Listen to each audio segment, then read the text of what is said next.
bet you just have. Can't help but. The Golf GTI celebrated its 40th anniversary last year, after all, and although Volkswagen has been trying to for more than 2 decades now, it has never quite successfully developed its defining hot hatch identity into a proper performance sub-brand. There have been good attempts to do that, think Lupo GTI, and not so good ones, Mk3 Polo GTI, anyone, since the mid-1990s, of course. But now there's a new and more concerted bid to turn GTI into an established family of models, and it involves the upcoming Up GTI city car and the go-faster version of the 6th generation Polo. As this car's key creators will tell you, VW has toyed with the idea of a proper, super mini-sized GTI on previous attempts, committing to cars midway through a model life cycle and adapting existing mechanical platforms for the purpose rather than designing them from scratch. But no longer. This Polo GTI has been in the making for the past 3 years, from the earliest design and specification stages of the VW Group's MQB-A0 platform.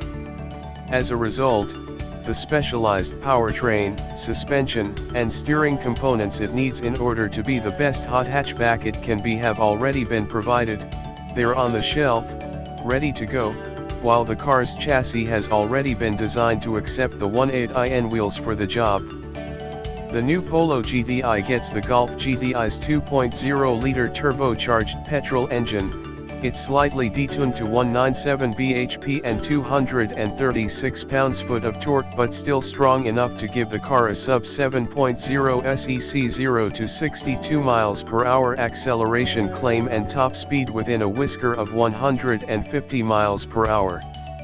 It'll be available in May 2018 with a 6-speed dual-clutch automatic gearbox, or with a 6-speed manual later in the year.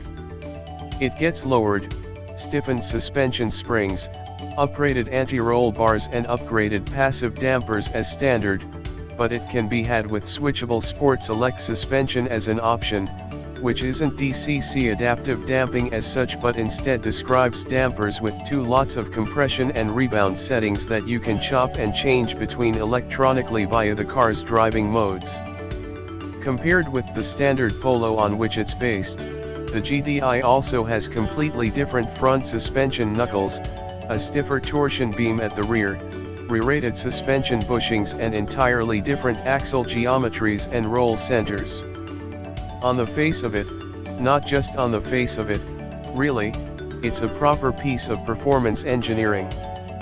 As for standard equipment, potential buyers of the Polo GTI get 2 trims to choose from and all the luxuries found on an cell-trimmed Polo.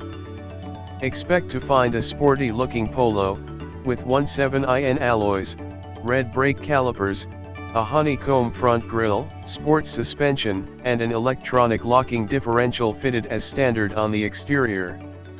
Inside there is aluminium sports pedals, front sport seats and Jacquard cloth trimmed seats.